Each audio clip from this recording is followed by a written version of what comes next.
Hello everyone, कैसे हैं आप लोग। उम्मीद करते हैं अच्छे होंगे और आप लोग की तैयारी अच्छी चल रही होगी। देखिए, इस वीडियो में हम लोग बात करेंगे जो एनटीपीसी सीबीटी 2 होने वाला है 2025 का। उसको लेके जीएस में आप लोग को बहुत इशू आ रहा है, क्योंकि देखो जीएस ही जो होती है वो सिलेक्शन डिसाइड करती है कि कहीं ना कहीं, ठीक है।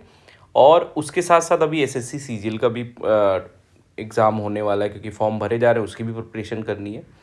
तो इस वीडियो में मैं जनरल स्टडीज़ के टॉपिक्स आपको बताऊंगा और किन टॉपिक्स पे कितना जोर देना है, कैसे आप मैक्सिमम मार्क्स ला सकते हैं, ये सारी चीज़ें, और प्रीवियस ईयर में क्या वेटेज रहा है टॉपिक वाइज, वो सारी चीज़ें मैं इस वीडियो में डिस्कस करूंगा। ये वीडियो थोड़ी सी लंबी होने वाली है, तो आप अपनी सहजता के लिए 1.5x या 2x में देख सकते हैं, ठीक है। चलिए स्टार्ट करते हैं। सिलेक्शन के लिए एक कदम आपको उठाना है, और ऐसा कदम होना चाहिए जो पॉजिटिव हो, आत्मविश्वास से भरा हो, और आप उसमें खुद की भागीदारी जो है वो सुनिश्चित करें। चलिए स्टार्ट करते हैं। देखो, एनटीपीसी सीबीटी 2 में सबको पता है कि मैथ्स से भाई 35 क्वेश्चन आते हैं, और रीजनिंग से भी 35 क्वेश्चन आएंगे, और जीएस से 50 क्वेश्चन आएंगे। तो ये इसमें कोई सवाल ही नहीं कि आपको 70 में 68 नंबर तो लाने ही हैं, अगर आप यूआर या यूआर कैटेगरी से बिलोंग करते हैं या ओबीसी जो भी है, मतलब मैक्सिमम लाने की कोशिश करिए, कहीं भी सिलेक्शन लेना है। यहाँ पे थोड़ा खेला हो जाता है कि अगर आप 30 नंबर भी ले आए तो आपके सिलेक्शन के चांसेस बहुत ज़्यादा हो जाते हैं, और अगर 35 ले आए और यहाँ पे आप औसत रहे, बढ़िया नंबर लाए, तो आपके सिलेक्शन 100% निश्चित हो जाते हैं।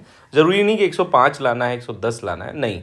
95, 98, 100, 105, इतने 95 से भी काम चलेगा बहुत जगह पे, ठीक है।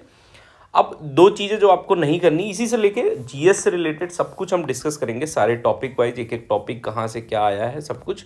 वीडियो में मेहनत लगती है भाई, तो अगर पहली बार चैनल पे हो तो सब्सक्राइब कर लो और लाइक कर दो, और टेलीग्राम चैनल से ज़रूर जुड़ जाओ, ठीक है। अब इसमें क्या है, कुछ गलती जो आपको नहीं करनी, ये चीज़ आप समझ जाएंगे तो आपको बहुत अच्छा होगा आपके लिए। पहली चीज़ तो बेसिक और सरल चीज़ एग्ज़ाम में गलत नहीं होनी चाहिए। बहुत सारे भाई लोग, और मेरे साथ भी ऐसा होता था कि जब एग्ज़ाम दे के आते थे तो ऐसा लगता था कि बहुत सरल सरल क्वेश्चन के ऑप्शन हमने गलत टिक कर दिए। तो एक चीज़, आप जो अभी मॉक दोगे या पीवाईक्यू दोगे, उससे यही सीखोगे कि हम गलती कहाँ कर रहे हैं, कितना निगेटिव मार्क्स आ रहा है हमारा, और वो सारी गलतियाँ आपको नहीं करनी है, ठीक है। दूसरी चीज़, जो भी पढ़ेंगे कॉन्फिडेंट होके पढ़ेंगे। ये नहीं कि हम पढ़ रहे हैं और कोई मतलब नहीं, पता नहीं आएगा कि नहीं आएगा। ये पढ़ के पढ़ोगे तो आपका टाइम ही बर्बाद होगा, और वो सारे टॉपिक भी आपके यूज नहीं होंगे, ठीक है।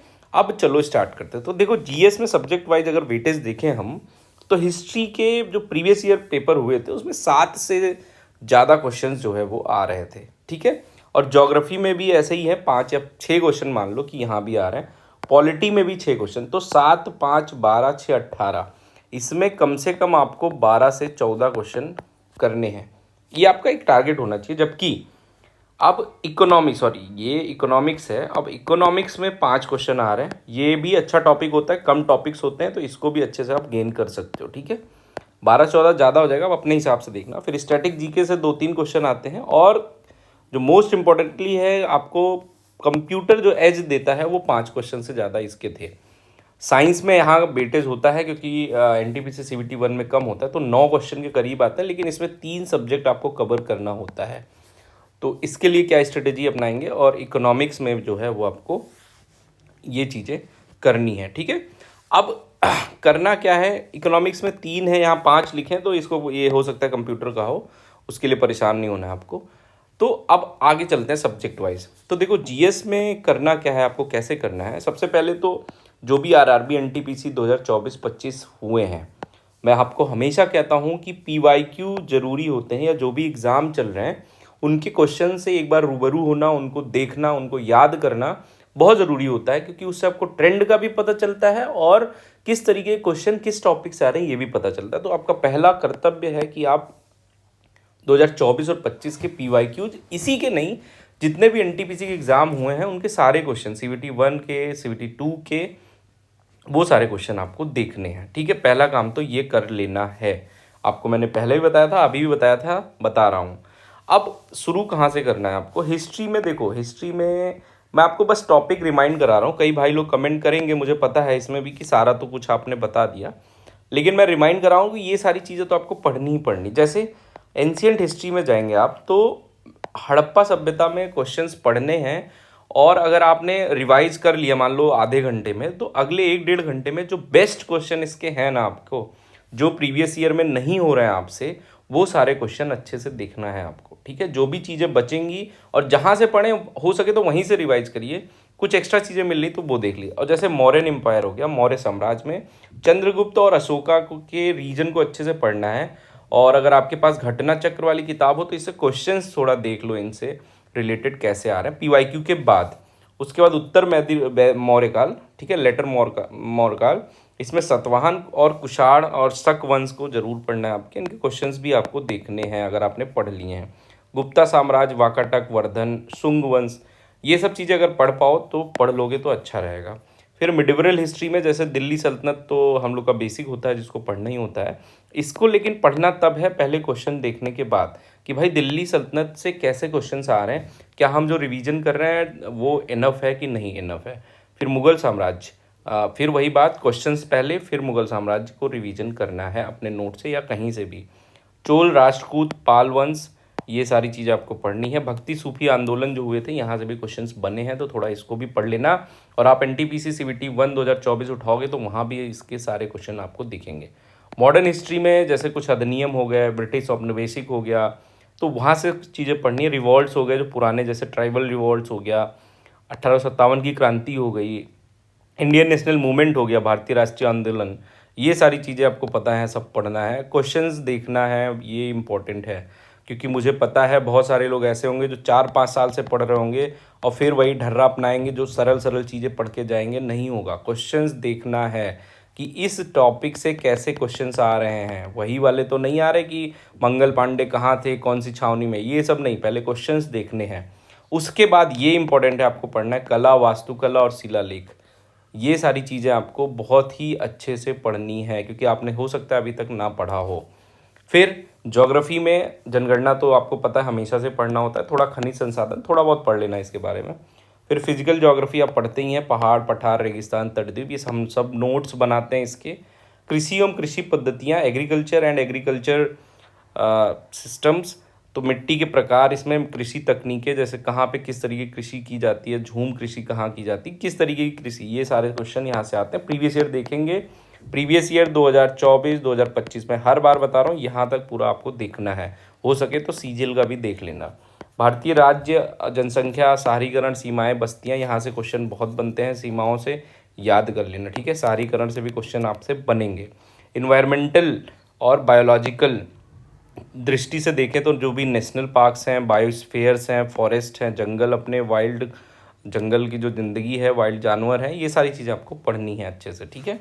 उसके बाद हम बात करते हैं पॉलिटी में। पॉलिटी में क्या पढ़ना होता है, सबको पता है, भारतीय संविधान, मौलिक अधिकार, नीति निर्देशक तत्व, कर्तव्य और संवैधानिक निकाय, ये सारी चीज़ें बहुत इंपॉर्टेंट होती हैं, ये आपके सिलेबस का हिस्सा हैं इसको। लेकिन अब क्योंकि आप एनटीपीसी सीबीटी 1 दे के आ रहे हो तो सारी चीज़ें आपने पढ़ रखी हैं, तो इसको एक बार क्वेश्चंस देख के कि सीबीटी 2 में कैसे क्वेश्चंस आ रहे हैं उसके हिसाब से अच्छे से रिवाइज कर लो, जहाँ से भी आपने रिवाइज किया है, जहाँ से भी पढ़ा है। संसद और विधानमंडल में आर्टिकल्स वगैरह जो भी हैं इंपॉर्टेंट, वो अच्छे से आपको याद होने चाहिए और समझ में। न्यायपालिका और न्यायिक समीक्षा, जुडिशरी एंड जुडिशियल रिव्यू बहुत इंपॉर्टेंट है। अमेंडमेंट्स बहुत इंपॉर्टेंट है। फिर वही सीबीटी 2 के क्वेश्चन देखने हैं, सीबीटी 1 के क्वेश्चन देखने, 2025 सीबीटी 1 के क्वेश्चन देखे, यूजी के क्वेश्चन देखने, सब देखना है। और ये सारे टॉपिक आपको कवर करने हैं, कोई भी टॉपिक छूटना नहीं चाहिए। देखो अभी इन सब में बहुत बड़ा टॉपिक है तो इसमें ज़्यादा पढ़ोगे तो टाइम वेस्ट हो सकता है और हो सकता है आपके क्वेश्चंस भी ना बने। तो अगर आप साइंस बैकग्राउंड से हो तो ये सारी चीज़ें, बायोलॉजी से हो तो ये सारी चीज़ें ज़रूर पढ़ लेना क्योंकि आपको इंटरेस्ट आएगा, हो सकता है आपको पहले से नॉलेज हो। अगर आपने बायोलॉजी से नहीं हो तो हो सकता है केमिस्ट्री पढ़े हो तो केमिस्ट्री वाले सारे टॉपिक पढ़ लेना, नहीं तो जो आपको अच्छा लगता है वही सारे टॉपिक पढ़ना। फिजिक्स में है तो फिजिक्स के सारे टॉपिक आपको आते ही होंगे अगर आप फिजिक्स बैकग्राउंड से हैं, नहीं तो ये सारी चीज़ें आपको पढ़ के जाना है, फिजिक्स में ज़्यादा टॉपिक नहीं है, ठीक है। थोड़ा ये तो ज़रूर पढ़ लेना, एसआई यूनिट, ये सारी चीज़ें, कुछ डायमेंशन वगैरह भी पढ़ ही लेना, ठीक है। अब आती है बात, ये सारी चीज़ें आप पढ़ लेंगे, फिर कंप्यूटर की बात आती है। अब देखो ये कंप्यूटर 5 से 6 क्वेश्चन मान लो, ठीक है। ये 5 से 6 क्वेश्चन क्यों इंपॉर्टेंट है, ये पूरे तो आप नहीं कर पाओगे क्योंकि कुछ लोग मैंने देखा यूट्यूब पे वीडियो डालने की, कंप्यूटर का बेसिक पढ़ लोगे तो आपका काम हो जाएगा, नहीं। कंप्यूटर के क्वेश्चन अच्छे लेवल के आए हैं, जो अच्छे से पढ़ेगा समझेगा वही कर पाएगा। इसके लिए आपको कंप्यूटर के सॉफ्टवेयर एप्लीकेशंस हैं, जैसे utility software, system software, application software, MS office package उसमें आ जाएगा, विंडोज़ वगैरह सिस्टम सॉफ्टवेयर में आ जाएंगे। तो ये सारी चीज़ें आपको अच्छे से पढ़नी पड़ेंगी और इससे रिलेटेड मैंने वीडियो बनाई है। नहीं तो आप जहाँ से भी देख रहे हैं, जहाँ से भी देखना चाहते हैं वहाँ से देख सकते हैं, लेकिन अच्छे क्वेश्चन आएंगे, ये चीज़ दिमाग में रख के देखिएगा। एक बार मेरी वीडियो देखिएगा, अगर आपको क्वेश्चंस देखने हैं कि 2024-25 में कैसे हैं, तो वो सारे क्वेश्चन मैंने उन वीडियोज़ में कवर करा रखे हैं, तो आपको क्वेश्चन का आइडिया लग जाएगा। फिर ऑपरेटिंग सिस्टम वगैरह हो गया, फिर कंप्यूटर हार्डवेयर हो गया, इनपुट आउटपुट मिसलेनियस, और शॉर्टकट कीज़ भी आती हैं, तो शॉर्टकट कीज़ भी आपको अच्छे से पढ़ना है, ठीक है। ये 5 क्वेश्चन आपको थोड़ा सा अलग बना सकते हैं अगर आप अदर बेसिक चीज़ें पढ़ें तो, ठीक है। अब करंट अफेयर के बारे में बात करते हैं, तो करंट अफेयर जो NTPC का ट्रेंड है और रेलवे भी जो पूछता है, हमेशा वो कोशिश है कि मोस्टली 6 महीने का पूछता है। तो आपका पहला दायित्व तो ये है कि आप 6 महीने का करंट अफेयर तैयार करिए। अगर आप पहले से तैयार करते आ रहे हैं दैट इज़ बेटर, आप तो बहुत आगे हो लोगों से, आप समझ लो 1 स्टेप फॉरवर्ड हो। लेकिन बहुत सारे लोग होंगे जो बिल्कुल नहीं पढ़े होंगे, तो 2 ऑप्शन है आपके पास, एक कंपाइलेशन, या तो जो 1 शॉट वीडियो आती है या जो मैराथन आती है। तो देखो, मुझे पढ़ना ज़्यादा पसंद था इसलिए मैं कंपाइलेशन देखता था। कंपाइलेशन आप किसी भी चैनल पे या मेरे चैनल पे भी मैं प्रोवाइड कराऊंगा, जैसे परमार सर भी प्रोवाइड करते हैं, परमार SSC, या RB वाले चैनल भी प्रोवाइड करते हैं। वो सारी चीज़ें मैं अपने चैनल पे भी प्रोवाइड करता हूँ, उनके चैनल पे भी आपको मिलती हैं। तो वहाँ से कंपाइलेशन पढ़ के फिर लास्ट में वीडियो 2x 1.5x में करके भी देख सकते हैं मैराथन। एक चीज़ जो आपको करंट अफेयर में नहीं करना है कि रटना नहीं होता है। करंट अफेयर की वीडियो या आप जो भी पढ़ेंगे ना, 1-2 बार पढ़ेंगे तो आपके दिमाग में आएगा, जब ऑप्शन आएगा तो वो क्लिक करता है। तो इसका मतलब ये नहीं कि जैसे हम हिस्ट्री ज्योग्राफी रटते हैं पढ़ते हैं उस तरीके से इसको नहीं पढ़ना, बस सरसरी निगाहों से देखते जाना है, क्योंकि इतना ब्रॉड है आप कवर भी नहीं कर पाओगे। और लास्ट 6 मंथ का देख लेना है, फिर जो भी NTPC का एग्ज़ाम हुआ था उसमें किस तरीके करंट अफेयर आया उसको भी एक बार देख लीजिएगा, ठीक है। इतना ही बताना है। और ये कहना है कि भाई देखो, CGL का भी एग्ज़ाम है, उसमें इंग्लिश ही आपको अलग से पढ़नी है, बाकी सब लगभग सेम है। थोड़ा सा करंट GS में NTPC में एज होता है, उस एज को आप मैं बताऊंगा अपने चैनल पे, वीडियोस भी शेयर करता रहूँगा। बाकी इतनी सारी चीज़ें आप पढ़ेंगे तो हो सकता है GS में आपके बढ़िया मार्क्स आ जाएं। अगर आपको ट्रस्ट है अपने ऊपर, मेरे ऊपर, तो पढ़िए, एक चीज़ करिए, बस पढ़िए और अच्छे से पढ़िए, कॉन्फिडेंस हो गए। सिलेक्शन हो ना हो, आप पढ़ेंगे तो आपको अच्छा लगेगा। चलिए, पढ़ते रहिए। टेलीग्राम चैनल ज्वाइन कर लो और चैनल सब्सक्राइब कर लो, पहली बार आए हैं तो। All the best.